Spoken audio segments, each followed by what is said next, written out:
Good morning, everybody. This is the 567th day of the war in Europe. Ready to turn the air over to our newscasters in London, Berlin, and Washington. They'll give you the latest news here and abroad. But first, let's hear from England. Go ahead, London.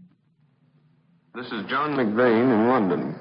For the second night in a row, German bombers last night concentrated their attacks on Plymouth. The attack is described as only a fairly heavy one, but casualties are believed to have been numerous, and much damage was done to public buildings, shops, and houses. Plymouth is a small city and an old one. Some of its houses have been standing since before the day the Pilgrims left the little port for America. When I was there late last summer, the town had had only one raid of any importance, and even then the casualties seemed high for the size of the raid. I remember thinking that some of the rickety old buildings offered little protection from bombs. The raids on the last 2 nights, with thousands of incendiaries and many high explosives, seemed to have caused a lot of damage. Last night, the bombers, reversing their usual procedure, dropped their high explosives first and followed up with the firebombs. Some of the new Royal Air Force heavy bombers took part in the British raid on Lorient, the German submarine base on the French coast, last night. It was the third successive night raid on the base and the 48th the British have made on it. Heavy bombs were dropped and the attacks were considered among the most intensive the British have ever made on the port. The Ostend docks were also attacked. Public opinion in Britain is becoming dissatisfied with the RAF policy of short, scattered raids on Germany as compared with the long, concentrated raids the Germans are making on British towns. The British civilians are taking a hammering. They'll continue to take it, but they want to know that the British bombers are handing as good as they get to the cities of Germany. One air expert today asked whether, in view of the experience gained over the past few months, the bombing of cities and large residential districts in general may not, in fact, be more damaging to the enemy's war machine than the bombing of specified military targets. The British are beginning to feel that the RAF bombing policy would be improved by greater concentration and a little less regard for the feelings of the German civilians. Those Britishers who survive a night of heavy bombing, look at their wrecked houses, think of friends and relatives who have been killed and wounded, are inclined to think that a raid on the Bremerhaven docks or the Ham railroad yards just isn't hitting back hard enough. There's a feeling among civilians here that if the British were to pace the center of Berlin or knock down the beer houses of Munich, the effect on the German morale might go a long way. Authoritative quarters in London believe that much pressure is being brought to bear by the Germans on the Yugoslavs to secure an agreement that will bring Yugoslavia into general alignment with the Axis. Recent protests by members of the Yugoslav government have produced a crisis and considerable confusion in Belgrade. It's thought in London that the Yugoslav public will strongly protest against any lineup with the Axis. Such a step, it is felt, would result in an explosion of public indignation. The Yugoslav desire for independence is thought to have been strengthened by the action of the Greeks. And the Serbs appreciate how important it is for the political and economic life of Yugoslavia for Salonika to remain in friendly Greek hands.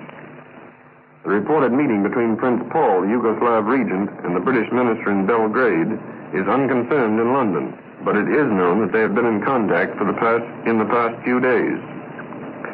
Information reaching London today indicates that German submarine experts are now in the Japanese-mandated Spratly Islands in the Pacific, constructing a submarine base. German technical experts are said to be supervising the transfer of Japanese troops from central China to the Canton area. London papers today print without comment reports from Washington that the United States Navy may soon be convoying American war supplies to Britain across the Atlantic. The report that 50 merchant ships may be transferred to Britain within a few days is also given a prominent place on the front pages. Yesterday, Britishers learned what had been generally known by correspondents here for some time, that the German battle cruisers Scharnhorst and Gneisenau are raiding in the Atlantic. The British have been hunting for the 2 cruisers with planes and naval units. The South American story to the effect that the vessels are going to convoy Axis merchant ships from South America to Europe would be a stroke of luck for the British Navy if it were only true. The Navy would like nothing better than to catch the Gneisenau, the Scharnhorst, and the fleet of merchant vessels all together. For a few Axis cargo vessels, it would be a welcome addition to the British merchant fleet. The London News Chronicle's competent Lisbon correspondent today gives a description of conditions in both occupied and unoccupied France based on information from what he calls an absolutely reliable informant just returned from Vichy.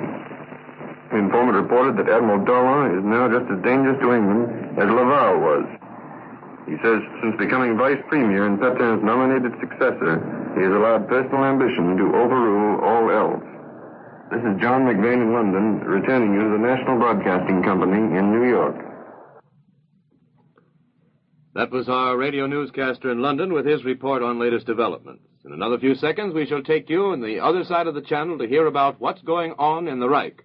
Go ahead, Berlin. Hello, NBC. This is Theodore Knaut speaking from Berlin. Spring began yesterday with the announcement of notable successes in the German war on British shipping. The German High Command gave out a report last evening of the sinking of 69,000 tons out of a convoy that was attacked off the west coast of Africa by German submarines. And today the amount is increased to 77,000 tons in a series of attacks that lasted for several days and were renewed over and over again. In all, 11 ships were sunk in the attacks. At the same time comes the news that a German battleship formation in an extensive operation in North Atlantic waters has sunk 22 merchant ships for a total of 116,000 tons and has rescued 800 survivors. The Air Force has not been behind its sister service and reports the destruction of a further 31,000 tons, including a raid on a convoy off Crete in the Mediterranean, in the course of which a 12,000-ton vessel was set on fire and sunk. That makes altogether 224,000 tons of enemy shipping sent to the bottom by the various kinds of German commerce destroyers. And it is notable to see the use of battleships in this service, evidently on a big scale. Other military news concerns the renewed bombing of Plymouth, again on a considerable scale. The British made no attempts to enter German territory last night, but they did lose in all 6 planes, the German High Command states, while the Germans lost 2. News along a diplomatic front is centered today on the changes in the cabinet in Yugoslavia, where 3 ministers, said to be none too German-friendly, and one of them a Freemason, have sent in their resignations. This is evidence of the great strain and stress that has been prevalent under the surface in Yugoslavia right along, caused by the differences of opinion regarding the question of whether the country should openly join the Axis powers, as so many of its neighbors in southeastern Europe have done. The Yugoslavian question is still wide open, and it may be that when Japan's Matsuoka arrives here on Wednesday, he will find a new adherent to the 3-power pact ready to sign up. Hungary's Foreign Minister Bardosi has concluded his visit to Herr von Ribbentrop and the Führer at Munich and is on his way back after a series of consultations and an exchange of public toasts in which Herr von Ribbentrop stressed the old companionship in arms of Germany and Hungary in the last war and welcomed the country as an ally in the present one. Conscientious objectors are dealt with severely in Germany. A group of men and women belonging to the sect of Bible Searchers, affiliated with the Watchtower Society for Bible Research in America, have been tried on charges of interfering with the war, sabotaging air raid protection, and belonging to an anti-military organization. And one of them, 34-year-old Ludwig Siranek, has been sentenced to death. 5 others, including 2 women, have received long prison sentences. The Bible Research sect at one time numbered several million adherents in Germany, but has been prohibited because of its subversive activities and its property confiscated. The famous dining car in which the armistice was signed on November 11, 1918, and in which the French capitulated last June, is to be put on public exhibition tomorrow in the Berlin Lustgarten in connection with the Army Day drive for winter relief. The car was for years on the regular run between Munich and Constantinople, on the Orient Express, and when the last war broke out, it happened to be in Paris. It was part of the special train of Marshal Foch during the armistice negotiations, then was put into the Invalides in Paris, and later removed to Compiègne, where the Germans found it and put it to use once more. Now it is in Berlin, and here, say the Germans, it is going to stay. Mail deliveries in wartime naturally have had to suffer, what with carriers being withdrawn for Army service and their places taken by women. And so many people, to ensure prompt delivery of important letters, have taken to sending them by special delivery. This has been done so much, however, that special delivery service in Berlin has been discontinued. It is announced today, and mail will have to take its chances whether important or not. The women letter carriers, streetcar conductors, and such like, many of them trousered, are quite a feature of the street scene here in Berlin, and they do their job efficiently and well, though often under considerable hardships. This is Theodore Knaut speaking from Berlin and returning you to NBC. Well, that rounds out reports of latest developments in Europe. And now back home, Earl Godwin gives you his report of events along the Potomac from our newsroom in Washington. Good morning, folks.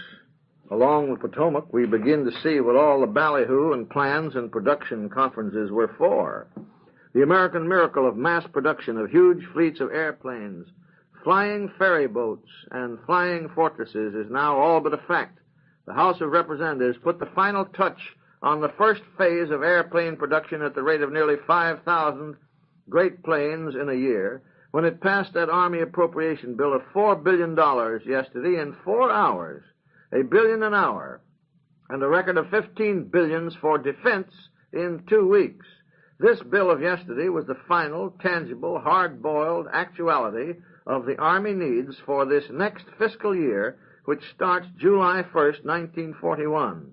Just why the government bookkeepers insist on starting their year July 1st is one of the amazing red tape mysteries of Washington. Uncle Joe Cannon used to say it was plumb laziness. Anyhow, that's the fact.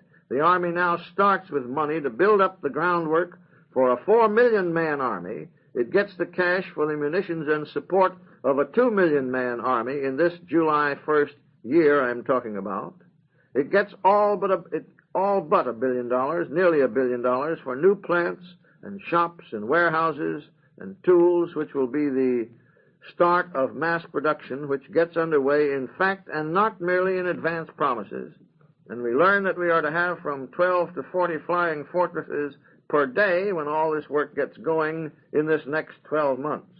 We learn, too, that the British have said our current flying fortresses, bombers with a range of 5,000 miles on one charge of gas and new hard-hitting guns, are the best in the world, and they've tried some of them out. They've tried them out in actual combat. We hope to send Great Britain 11,000 of these planes in the next 2 years, and that would be in addition to about the same number of planes from here Britain has already ordered. That would be a little more than 22,000 of these fine new planes.